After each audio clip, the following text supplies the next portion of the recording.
Government departments are locked in a meeting to try and find a solution to the Capetown refugee crisis. Foreign nationals were kicked out of the Central Methodist Church at the weekend.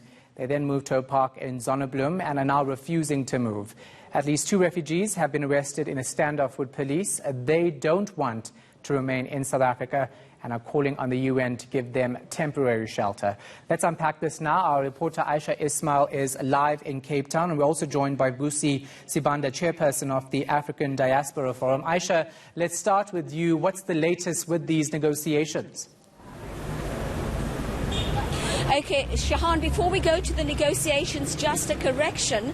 The refugees and asylum seekers were forcibly removed yesterday from the Mackenzie Park in District 6, and they were then ordered by the sheriff of the court to vacate the area, to leave the area. They refused to do so. The sheriff then threatened them with arrest, and they then said that they would prefer to be arrested. They said they would rather spend time in the police cells because then they would at least be safe and have a roof over their heads and also have access to water and to toilets, and that is why they are now outside. They've been outside here on the street, outside the police station since yesterday, and at the moment there is a meeting taking place, an intergovernmental task team which includes the Department of Home Affairs, the Department of Social Development, the South African Police Services, as well as the City of Capetown, and they're meeting to find a working and a lasting solution for the refugees. But in the meantime,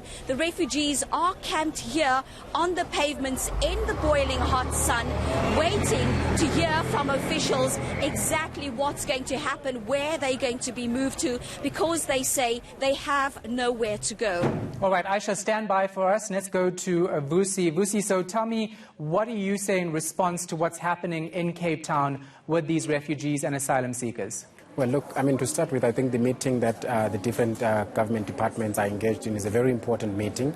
I would have thought that, okay, this is maybe the first meeting that they will have, between the departments, and then obviously engage, with the refugees and the leadership of, the refugees. Or, well, maybe not even the leadership, but the bulk of the people, so that they can get a way forward that involves all parties, so that at least, they don't have a confrontational approach, but an approach that tries basically to find a solution where basically the demands that the refugees are putting forth, because the last time, when the court judgment was given, they said there are about 4 demands and they were willing to settle, which meant that the position has changed from what they had in October and November, where they basically said all what they wanted was basically, to be taken to another country other than South Africa. So now, but if certain, conditions are met, I think they have shown that they're considering, to settle in South Africa and integrate with the South Africans. Yeah, well, not all of them agree with that. Most of them are still saying that they want to be removed from South Africa due to xenophobic violence. But Aisha, let's come back to you. When do we expect some finality to this meeting between these government departments, and when do these refugees and foreign nationals actually know what's the next move? Well, I guess, Shahan, your guess is as good as mine. I've been told that this intergovernmental task team meeting could last for hours. you will appreciate that it is a very complicated, a complex and very important meeting that is taking place. Of course, we know that there is a court order.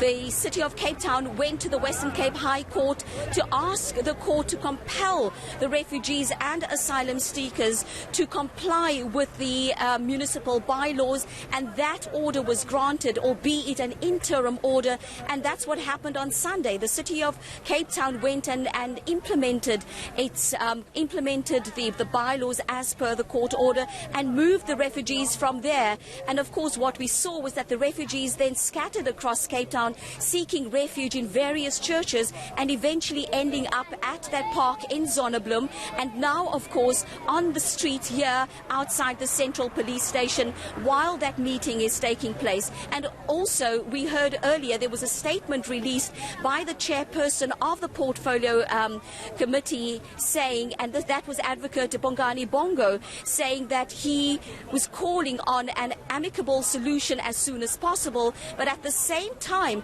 appealed to the refugees to comply with municipal bylaws and also to comply with the laws of South Africa.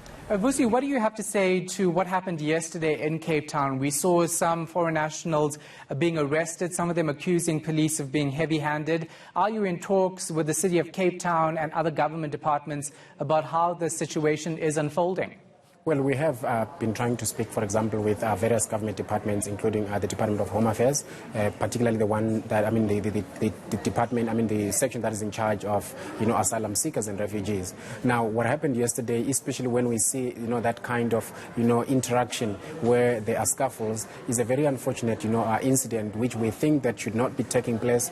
We also believe that, and we know, in fact, and actually continue to encourage, the refugees and asylum seekers that as much as they have got concerns, they should, as much as is possible, try to abide, by, the laws of the country, so that at the end of the day they don't find themselves on the wrong side of the law, so that their plea, their cry of, for example, their concerns end up being clouded by the fact that they have become, lawless and ended up, violating, the laws of the country, which will lead them to being charged and, probably, and detained and arrested or sentenced, because that is exactly what is likely to happen, considering that as we speak right now, when you look at the court order, the mere fact that they were ordered to be moved, on its own it was going to culminate into a situation that could lead to try and find a solution, because if they are to be moved, people would not have a home. You'd have to find a particular home where you can take them to. So that was where I think the court order, did not go further to say these people should be moved to a particular place, but it was very ideal, because that would then probe the question that says move them to where, because to say take them back to where they come from after 5 months is impossible,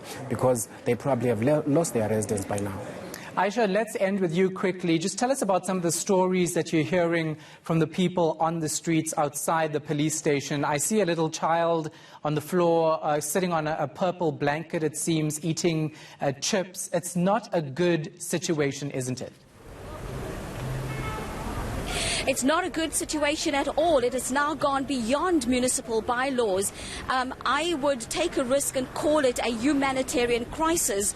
The children have been on this pavement since last night. They've not had any food to eat. They've not had anything to drink, or rather they've had very little to eat and drink. And as you correctly point out, they're eating chips, and some of them were drinking soft drinks that were given to them by people walking past here and feeling very sorry for them. We've had no interaction here from any officials or even from the social development department to come and see to the children here. It is 30 degrees today in Cape Town, Shahan, and it would seem as if the refugees and asylum seekers are going to be camping out here for another night. All right, we're going to leave it right there. Aisha Ismail is in Cape Town. Vusi Sibanda from the African Diaspora Forum joining us in Johannesburg.